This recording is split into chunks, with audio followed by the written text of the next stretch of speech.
एक जंगल में भारसुक नामक बलशाली शेर लायन रहा करता था। वह रोज शिकार पर निकलता और जंगल के जानवरों का शिकार कर अपनी भूख शांत करता था। एक साथ वह कई कई जानवरों को मार देता। ऐसे में जंगल में जानवरों की संख्या दिन पर दिन कम होने लगी। डरे हुए जानवरों ने इस समस्या से निपटने के लिए सभा बुलाई। वहां निर्णय लिया गया कि शेर से मिलकर इस विषय पर बात की जानी चाहिए।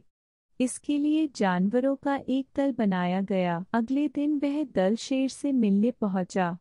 शेर ने जब इतने सारे जानवरों को अपनी गुफा की ओर आते देखा तो आश्चर्य में पड़ गया। वह गुफा से बाहर आया और गर्जकर जानवरों के दल से वहां आने का कारण पूछा। दल का मुखिया डरते डरते बोला, वनराज, आप तो वन के राजा हैं। हम सभी आपकी प्रजा है। आज आपकी प्रजा आपसे एक विनती करने आई है। कैसी विनती? शेर ने पूछा। वनराज, आप रोज शिकार पर निकलते हैं और कई जानवरों को मार देते हैं। आप उन सभी मरे हुए जानवरों का भक्षण भी नहीं कर पाते।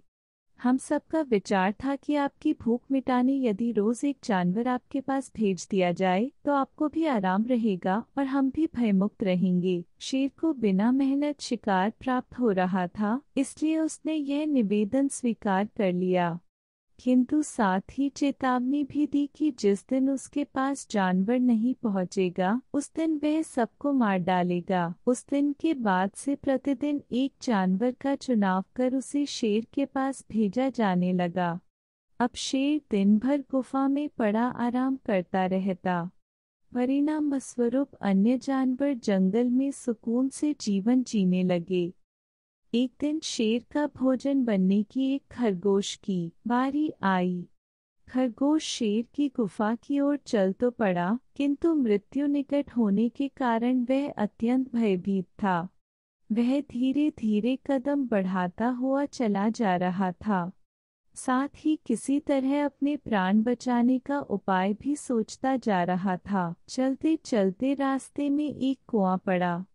कुएं के पास जाकर जब खरगोश ने उसमें झांका तो उसे अपनी परछाई दिखाई पड़ी। उसी क्षण खरगोश को अपनी जान बचाने का एक उपाय सूझ गया। उपाय सूझते ही खरगोश में एक नए जोश का संचार हो गया। उसे शेर के पास जाने की कोई जल्दी नहीं थी। कुछ देर कुएं के पास आराम करने के बाद वह शेर के पास पहुंचा। इधर भूखा शेर अपने भोजन के आने में हो रही देरी से क्रोध में लाल पीला हुआ जा रहा था। जैसे ही उसने एक पिद्दी से खरगोश को देखा, उसका क्रोध और बढ़ गया। वह गर्जकर खरगोश से बोला, पिद्दी खरगोश, मैं कब से प्रतीक्षा कर रहा हूँ और तू अब आया है। अब मेरी भूख बढ़ चुकी है। तुझ अकेले से मेरा क्या होगा? तुझ पिद्दी को किस बेवकूफ ने मेरे पास भेजा है तुझे? तेरे बाद अब मैं उसे भी मारकर खा जाऊंगा। खरगोश हाथ जोड़कर गिड़गिड़ाया, वनराज, देरी के लिए मुझे क्षमा करें। विश्वास करिए, इसमें न मेरा दोष है न ही मुझे भेजने वाले का।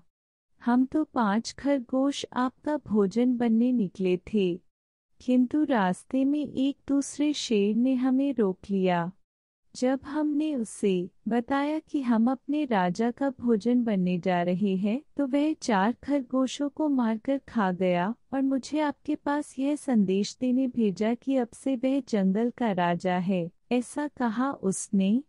शेर गुस्से में दहाड़ा, जीवन राज, उसने आपको लड़ाई के लिए ललकारा है। उसने कहा है कि वह आपको मारकर इस जंगल में एकछत्र राज करेगा। ये सुनना था कि शेर गरजता हुआ बोला, मुझे अभी इसी समय उसके पास ले चल। मैं उसे बताता हूँ कि इस जंगल का राजा कौन है। आज तो उसकी खैर नहीं। खरगोश तुरंत तैयार हो गया और शेर को लेकर कुएं के पास आ गया। कुएं को दिखाते हुए वह बोला, वनराज, ये उस शेर का दुर्ग है। वह इसी दुर्ग में रहता है। आप दुर्ग के द्वार से उसे ललकारिए।